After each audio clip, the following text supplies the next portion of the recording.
जय श्री कृष्णा दोस्तों, मैं हूं संजू पंडित। आज आपके लिए लेकर के आया हूं एक नया टॉपिक। मृत्यु के बाद में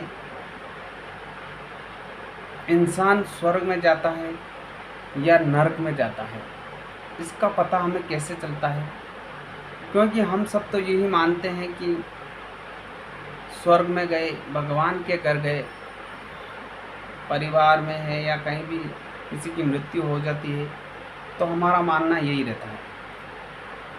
लेकिन ये हमारे कर्मों पर आधारित रहता है।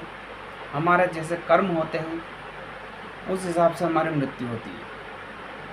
कर्म हमारा पीछा नहीं छोड़ते हैं।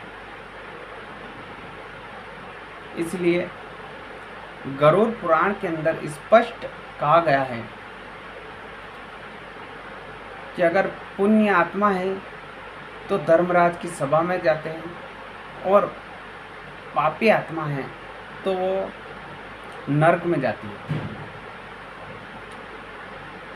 तो जब मृत्यु होती है उस समय अगर पापात्मा है, जिसने पाप किए हुए हैं, वो पापात्मा है तो उन्हें यम दिखाई देते हैं और यम को देखते ही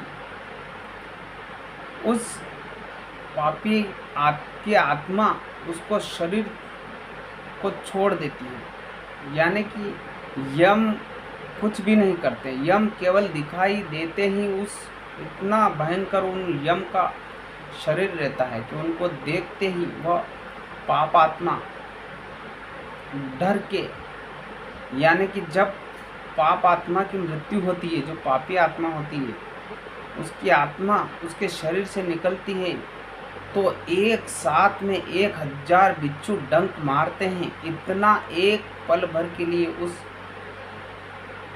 पापात्मा को कष्ट होता है। तो उस समय कष्ट होने पे क्या होता है कि उसका मल मूत्र, यानी कि उसके मल मूत्र निकल जाता है। जब मल मूत्र निकलने के बाद में उसकी मृत्यु होती है तो समझ लेना कि वह नरक में ही जाएगा। ये स्पष्ट गरुड़ पुराण के अंदर बताया गया है। और जो पुण्य आत्मा है उनको देवदूत दिखते हैं, तो देवदूत दिखते ही उस पुण्य आत्मा के या तो आंखें खुली रह जाती हैं, आंखों के द्वार से प्राण निकलते हैं, या नाक से या मुंह से या कानों के इन द्वार से जिनकी मृत्यु होती है, इन द्वारों से जिनके प्राण निकलते हैं, वो समझ लेना कि वह धर्मराज की सभा में गया है, वो भगवान के धाम को जाएगा। क्योंकि धर्मराज की सभा में जाने के बाद में धर्मराज उनकी पूजा और भगत करने के बाद में फिर वो निर्णय करते हैं कि कितने पुण्य हैं और इनको कौन से धाम में भेजना है, स्वर्ग में भेजना है, वैकुंठ में भेजना है, ब्रह्मलोक में भेजना है, कौन से धाम को भेजना है, वह धर्मराज डिसाइड करते हैं।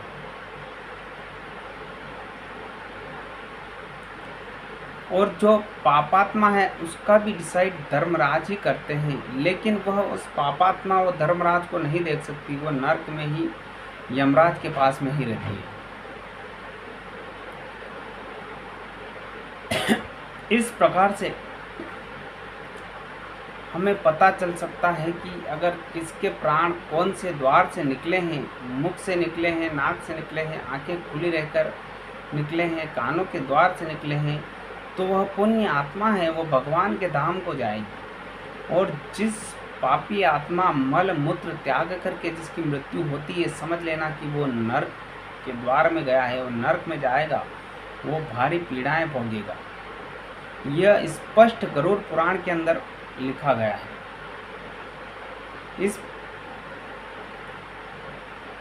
मेरा वीडियो अगर आपको अच्छा लगा हो, मेरी जानकारी आपको पसंद आई हो, तो मेरे चैनल को लाइक करें, सब्सक्राइब करें, ताकि मैं आपके लिए नए नए जानकारियाँ, पौराणिक इतिहास, शास्त्रों से आपको नई नई जानकारियाँ जो आप लोगों को वाकई में होना चाहिए।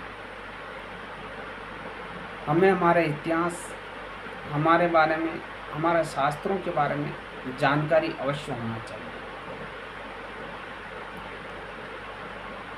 जय श्री कृष्ण।